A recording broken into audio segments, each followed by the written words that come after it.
How you guys doing? I'm going to talk about looking at bolts today. There's a lot of bolts on a car. Most of them are not what you would call mission critical. They don't.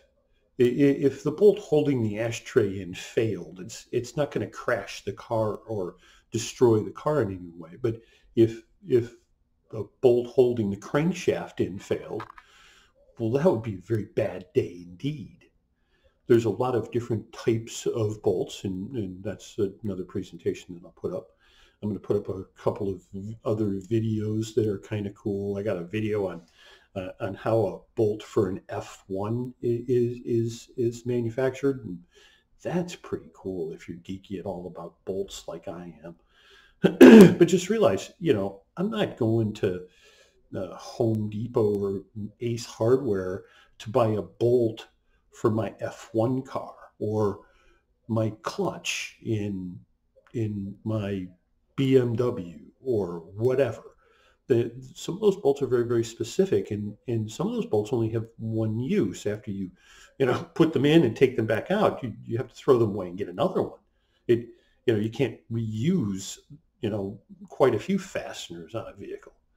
So here, if I have a bolt and I need to go buy one, what do I say I need? I need a bolt for the shock absorber that's not going to work. That's not how professionals talk. We talk in terms of length, we talk in terms of diameter, and we talk in terms of thread pitch, how many threads per inch are on it. And there are ways to measure this, and there are ways to look this up. So here, I'm just going to give you a fast, easy primer on this. It's really pretty simple to measure up a bolt. So here we go. On my workbench.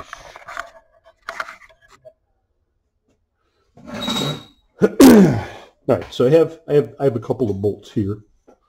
There's two of them. Duh.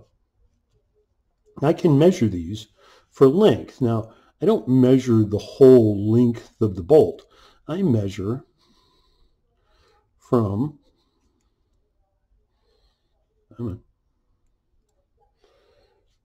the underside of the head to the bottom of the bolt. And this one is about a little under 3.5 inches. This particular one,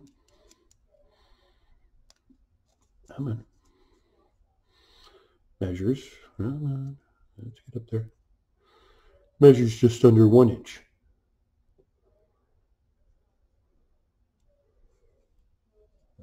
If you can see it, you can't see it. But, that's the length of the bolt. The length of the bolt does not include the head of the bolt. It is just from the underside of the head to the end of the bolt.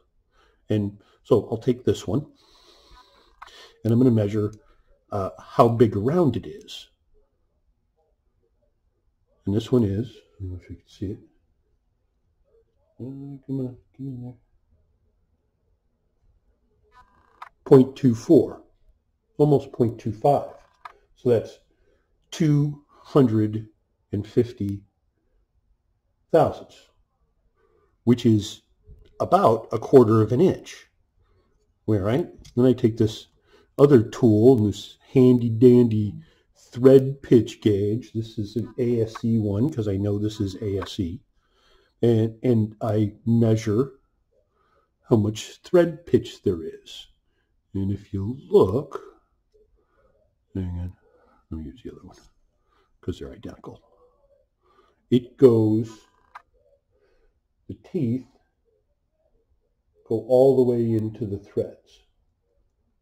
Okay, if I got the wrong one, pick the wrong one, it wouldn't go in.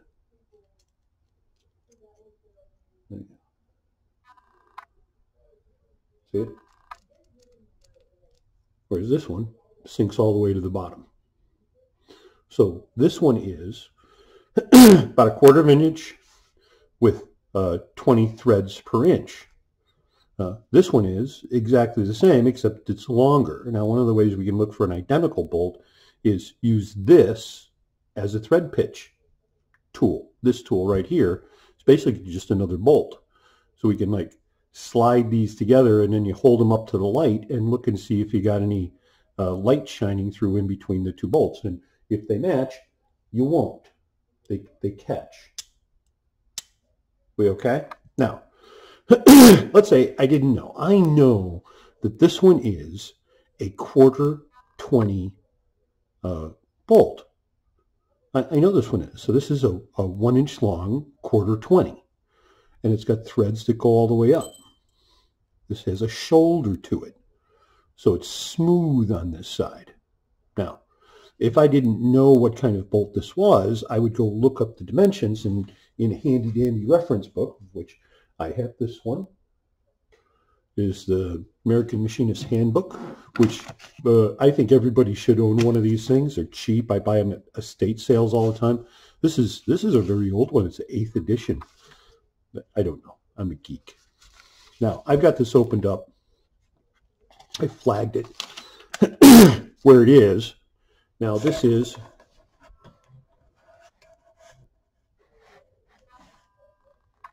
a national course bolt. So I'm on this national course thread series. Here, let me light it up more. Well, a lot of good it does. You probably can't read it. But I come down here to where it says 1/4 inch, right? 20 threads per inch. That's my dimension, 0.025 or 0.250, sorry, 0.250. That's a 1/4 20 bolt. So if I didn't know what kind it was ready, I could go look it up, find the dimensions. Oops. I could go and look up the dimensions and figure out what size bolt I need. So when I call, I would be able to tell the guy at the auto parts store or the guy at the website, or go look up this bolt that I need and manage to get the correct bolt for what I wanted. We okay? Next step is drilling and tapping. I'm going to show you guys how to drill a hole the correct way. Jeez, that's complicated.